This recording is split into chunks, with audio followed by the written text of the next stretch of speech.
مصطفى مصطفى متبعون للصفا.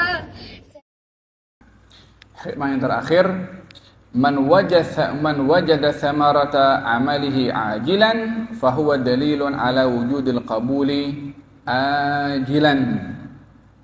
Barang siapa yang mendapati buah amalnya di dunia, itu adalah sebagai tanda adanya kabul untuknya nanti di akhirat. Barang siapa yang mendapati buah amalnya di dunia, yakni dapat buah amal di dunia, dapat rasa buahnya amal, maka itu sebagai tanda kalau dia dikabulkan di akhirat. Di dalam kita beramal ada namanya kabul. Amal itu hak manusia. Amal refer kepada orang. Kabul itu kembali kepada Allah. Dengan demikian, manusia di dalam beramal menuntut atau meminta atau mengharap kabul. Bukan bermakna amal perbuatan manusia itu menjadi satu jaminan akan kabul. Beza orang beramal dengan berharap kabul dengan orang memahami beramal dijamin kabul.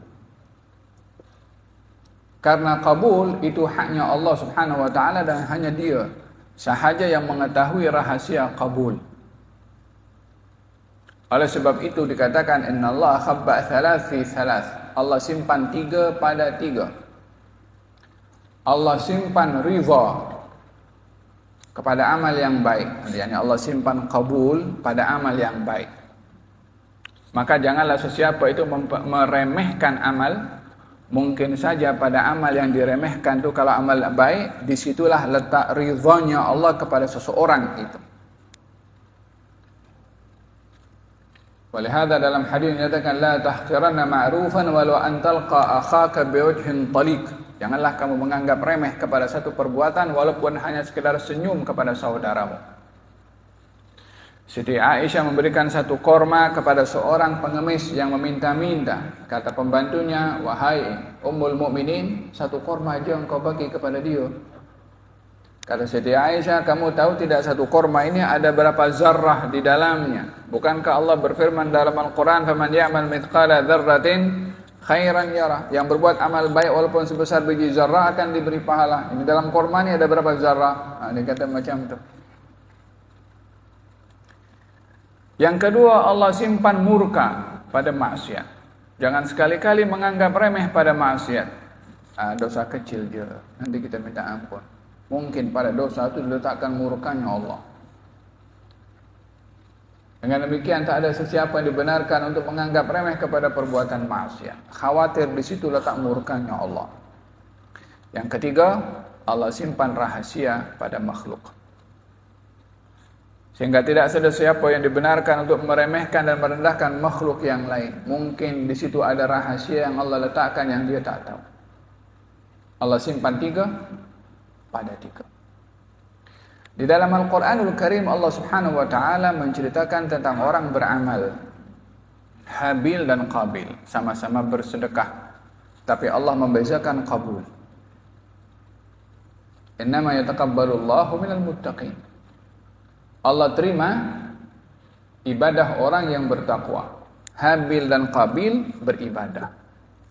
Yang satu beribadah dengan ikhlas, yang satu beribadah dengan tidak ikhlas. Maka yang diterima oleh Allah yang ikhlas, walaupun kedua-duanya beribadah. Dengan demikian, belum tentu ibadah itu menjadi jaminan kabul, tapi ibadah itu menjadi wasilah bagi seseorang untuk memohon kabul. Oleh sebab itu, kita kalau berdoa kepada Allah Subhanahu wa taala minta kabul. Tradisi selalu digunakan di sini kan taqabbalallahu minkum. Itu bahagian daripada usaha untuk kita mendapatkan kabul. Nabi Ibrahim membangun Ka'bah, selesai Rabbana taqabbal minna. Ya Allah, terimalah amal ibadah aku ini. Dalam Quran Allah berfirman kepada baginda Rasulullah, ambillah harta zakat daripada orang yang mengeluarkan zakat, lalu doakan mereka yang mengeluarkan zakat. Apa doanya? Semoga Allah menerima zakat kamu, minta kabul. Jadi di dalam kita beramal itu kapasiti kemampuan kita, tapi bukan kapasiti kemampuan kita untuk mengetahui amal kita makbul atau tidak. Yang kita boleh buat adalah memohon supaya kita dikabulkan atau amal itu diterima oleh Allah Subhanahu wa taala. Lalu apa sebabnya Allah menyembunyikan kabul? Bukankah yang suruh kita beramal adalah Allah juga? Ya. Lalu kenapa sudah beramal tapi tidak dijamin kabul? Supaya orang tidak bergantung kepada amal. Orang yang bergantung kepada amal boleh tergelincir kepada sombong dengan amalnya. Akan merendahkan orang lain dengan amalnya. Aku sudah buat, dan akan mengukur dirinya dengan orang lain dengan amalnya. Di sini dia akan tergelincir kepada riya.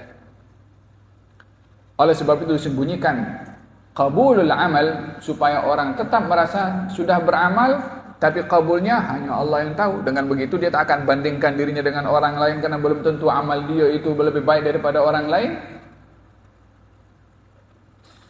Oleh sebab itu beramallah dan memohonlah kabul daripada Allah Subhanahu wa taala daripada amal tersebut. Hanya di dalam kita beramal ini ada kalanya diberi tanda-tanda kabul oleh Allah kepada orang beramal di dunia. Ada tanda-tanda kabul. Apa tandanya kabul? Orang beramal di dunia bila seronok beramal. Bila merasa indahnya amal. Bila istiqamah pada amal. Bila semangat untuk beramal. Lawannya orang malas untuk beramal, terpaksa untuk beramal. Kalau beramal pun ingin segera cepat selesai daripada amal. Ini problem pada amal. Tanda kabul amal, kalau beramal dia seronok. Dia enjoy. Dia merasa gembira dengan beramal. Itu tanda kabul amal di dunia. Yang pastinya kalau itu didapat oleh seseorang di dunia, tanda kabul di akhirat insya Allah. Sebab tandanya sudah ada. Ada beberapa perkara yang terkait dengan qabulul amal. Barang siapa yang mendapatkan buah amalnya di dunia, dapat rasa, maka itu tanda qabulnya amal nanti di akhirat. Katanya Utbah bin Ghulam mengatakan, saya ini bermujahadah selama 20 tahun bangun malam, maka selama 20 tahun setelah itu baru saya merasakan nikmatnya bangun malam.